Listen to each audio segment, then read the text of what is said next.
कर एक सिंधु मोर करी माया नभ के कट गए जीव जंतु जे गगन उड़ाई जल बिलो की तिनके बरसाए गए छाव सुख सो उड़ाई एवं सदा गगन जर खाए सोई छल हनुमान कर कीना तासु कपटु कप तुरत है चीना दाहि मारे मारुत सुत बीरा पार पार गयो मत बीरा कहाँ जाए देखे मन शोभा गुंजत चंचरीक मत लोभा नाना तरु फल मूल सुहाय खग मृग वृंद देखी मन भाए शैल विशाल देखी आगे तापन धाय चढ़ो बैत्याग उमान कछु कपिके अधिकाई प्रभु प्रताप जो काले खाए गिरि पर चढ़े लंका से देखी कहीं न जाई दुर्ग विशेष अति उत्तम जल विचौपासा कनक कोट कर परम प्रकाशा कनक कोट विचित्र मणिकृत सुंदराय धनागना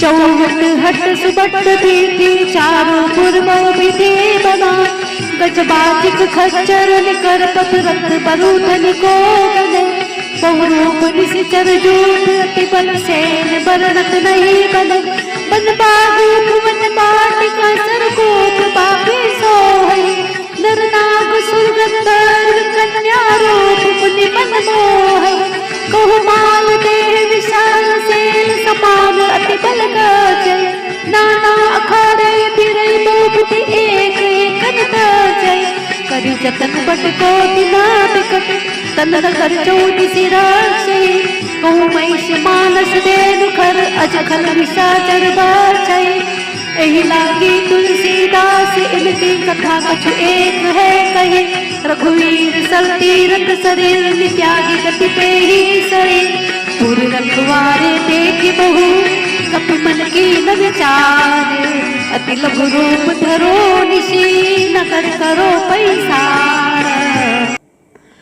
भावार्थ, समुद्र में एक राक्षसी रहती थी। वह माया करके आकाश में उड़ते हुए पक्षियों को पकड़ लेती थी।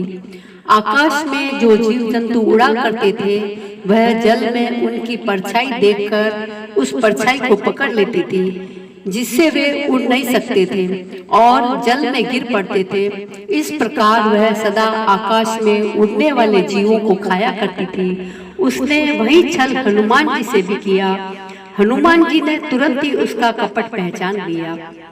पवन पुत्र धीर बुद्धि वीर श्री हनुमान जी उसको मारकर समुद्र के पार गए। वहां जाकर उन्होंने वन की शोभा देखी। मधु पुष्प रईस के लोग से बोर गुंजार कर रहे थे। अनेकों प्रकार के वृक्ष फल फूल से शोभित हैं। पक्षी और पशुओं के समूह को देखकर तो वे मन में बहुत ही प्रसन्न हुए। सामने एक विशाल पर्वत देखकर हनुमान जी भय त्याग कर उस पर दौड़कर जा चढ़े। शिव जी कहते हैं, हे उमा, इसमें वानर हनुमान जी की कोई बढ़ाई नहीं है। यह प्रभु का प्रताप है जो काल को भी खा जाता है। पर्वत पर चढ़कर उन्होंने लंका देखी।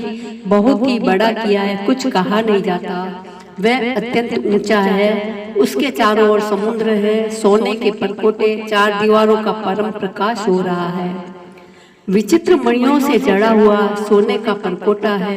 उसके अंदर बहुत से सुंदर सुंदर घर है, चौराहे, बाजार, सुंदर मार्ग और गलियां हैं। सुंदर नगर बहुत प्रकार से सजा हुआ है। हाथी, घोड़े, खच्चरों के समूह तथा पैदल और रथों के समूह को कौन गिन सकता है। अनेक रूपों के राक्षसों के दल हैं। उनकी अत्यंत बलवती सेना वर्णन करते नहीं बनती। वन बाग, उपवन, बगीचे, फूलवाड़ी, तालाब, कुएं और बावलियां सुशोभित है।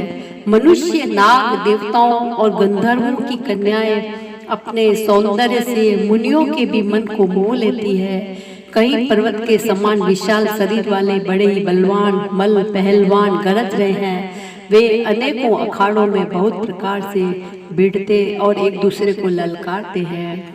भयंकर शरीर वाले करोड़ों योद्धा यत्न करके बड़ी सावधानी से नगर की चारों दिशाओं में सब ओर से रखवाली करते हैं। कहीं दुष्ट राक्षस भैंसों, मनुष्यों, गायों, गधों और बकरों को खा रहे हैं। तुलसीदास ने इनकी कथा इसलिए कुछ थोड़ी सी कही है कि वे निश्चय ही श्री रामचंद्र जी के बाण रूपी तीर्थ में शरीरों को त्याग कर परम गति पावेंगे। भावार्थ, नगर के बहुसंख्य रखवालों को देखकर हनुमान जी ने मन में विचार किया कि अत्यंत छोटा रूप धरूं और रात के समय नगर में प्रवेश करूं।